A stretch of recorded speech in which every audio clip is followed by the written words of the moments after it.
Question F has, again, embedded denominators. So we're going to get rid of these embedded denominators by multiplying the numerator and the denominators by those denominators.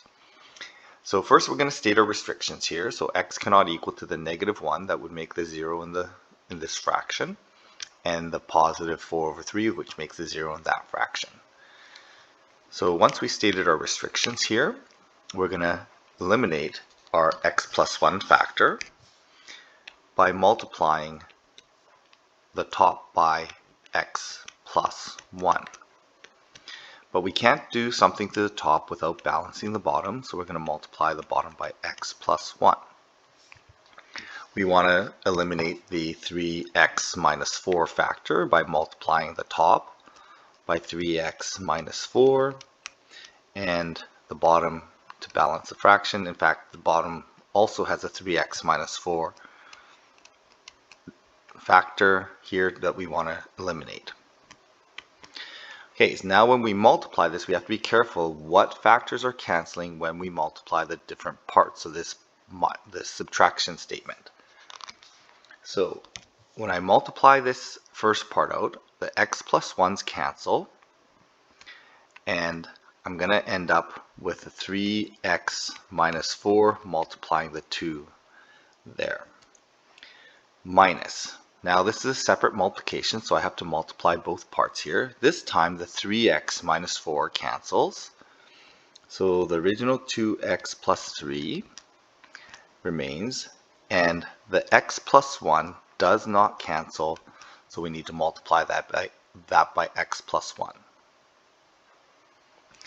In the denominator, nothing cancels when we multiply the 1, so we're going to end up with 1 times x plus 1, 3x minus 4, minus the 3x minus 4's will cancel, so the numerator of 3x minus 5 is going to multiply the factor x plus 1, which did not cancel.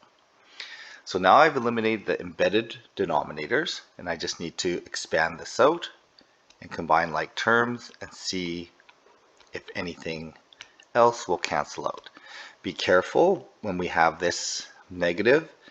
I'm going to put it in brackets because anything that we get from this expansion has to be signed its opposite. So I get 2x, 3x, so plus 5x. 3 times 1 is 3, and then I just have to make sure that I keep track of those signs.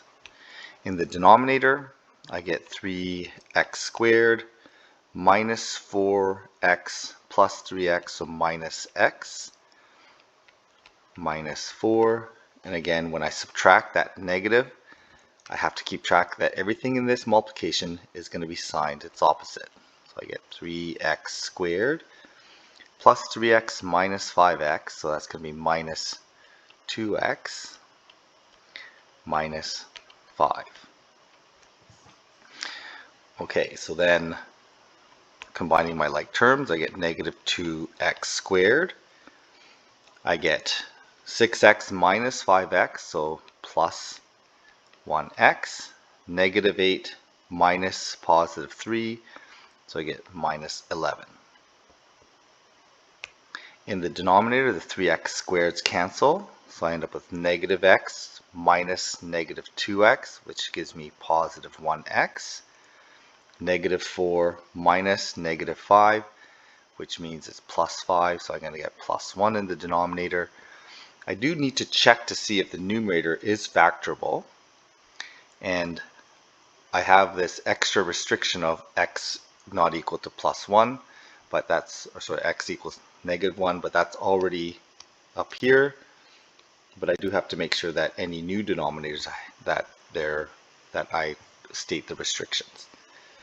So for the numerator, just checking to see if that's factorable, I need to see if there's two numbers that multiply to positive 22 and add to 1. There's no whole numbers that multiply to 22 and add to 1, so the numerator is not factorable. There is my simplified rational expression.